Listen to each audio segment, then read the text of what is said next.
जंगल का राजा शेरू और नन्हा दोस्त बहुत समय पहले पहाड़ों से घिरे एक घने और हरे भरे जंगल में जानवरों की एक सुंदर दुनिया बसती थी। ऊंचे ऊंचे पेड़ों की छाया, बहती नदियों की कलकल और पक्षियों की मधुर चहचहाहट से वह जंगल हमेशा जीवंत रहता था। इसी जंगल का राजा था एक शक्तिशाली शेर शेरू। शेरू अपनी तेज गर्जना और अपार ताकत के लिए पूरे जंगल में प्रसिद्ध था। उसकी एक दहाड़ से ही बड़े बड़े जानवर सतर्क हो जाते थे। लेकिन शेरू सिर्फ ताकतवर ही नहीं था, वह दिल से दयालु और न्यायप्रिय भी था। वह बिना कारण किसी को नुकसान नहीं पहुंचाता था।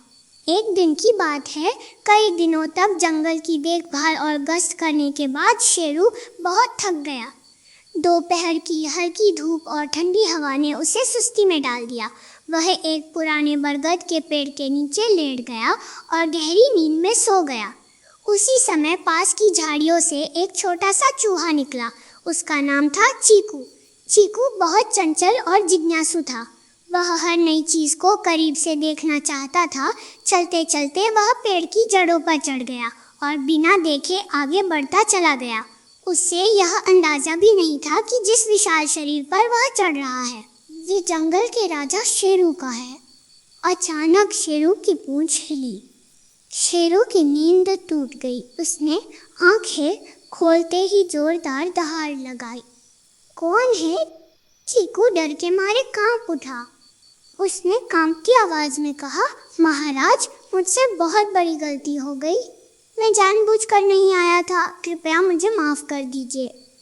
शेरू ने उस नन्हे से चूहे को ध्यान से देखा। उसकी आंखों में डर था लेकिन कोई छल नहीं। कुछ पल तक शेरू शांत रहा। फिर उसने गहरी सांस ली और बोला, जाओ छोटे, आज मैं तुम्हें छोड़ देता हूँ, लेकिन अगली बार रास्ता देखकर चलना। चीकू की जान में जान आई। वह बार बार धन्यवाद कहता हुआ वहाँ से भाग गया। समय बीतता गया। कुछ दिनों बाद जंगल में अजीब हलचल होने लगी। पक्षी डरकर उड़ने लगे और हिरण इधर उधर भागने लगे। जंगल में शिकारी आ गए थे। उन्होंने जानवरों को पकड़ने के लिए मजबूत जाल बिछा दिए। एक रात जंगल की निगरानी करते हुए शेरू अनजाने में एक जाल में फंस गया।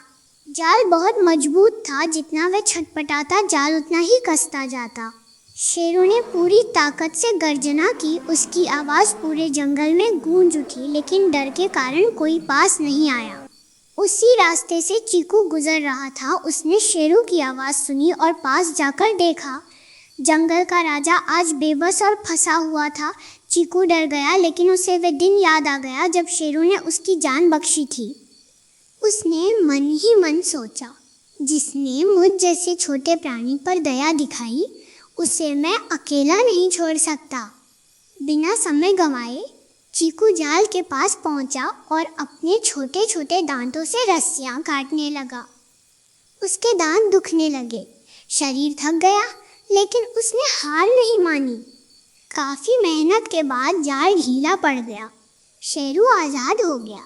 शेरू ने भावुक होकर चीकू को देखा और कहा, चीकू, आज तुमने मेरी जान बचाई। आज मुझे समझ में आया कि ताकत सिर्फ शरीर में नहीं बल्कि हिम्मत और अच्छे दिल में भी होती है।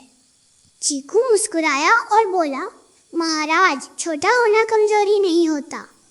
उस दिन के बाद जंगल में यह कहानी दूर दूर तक फैल गई। अब जंगल में कोई भी खुद को छोटा या कमजोर नहीं समझता था। इस कहानी से हमें यह सीख मिलती है कि दयालुता कभी व्यर्थ नहीं जाती। जब हम सच्चे दिल से किसी की मदद करते हैं तो वही भलाई किसी न किसी रूप में हमारे पास लौट कर आती है। साथ ही कोई भी प्राणी छोटा या बड़ा नहीं होता। हर किसी की अपनी भूमिका और अपनी शक्ति होती है। कभी कभी जो सबसे छोटा दिखाई देता है वही सबसे बड़ी मुश्किल में सबसे बड़ा सहारा बन जाता है। ऐसी ही मज़ेदार और शिक्षाप्रद कहानियों के लिए हमारे चैनल किस्से बचपन के को लाइक, शेयर और सब्सक्राइब करना न भूलें।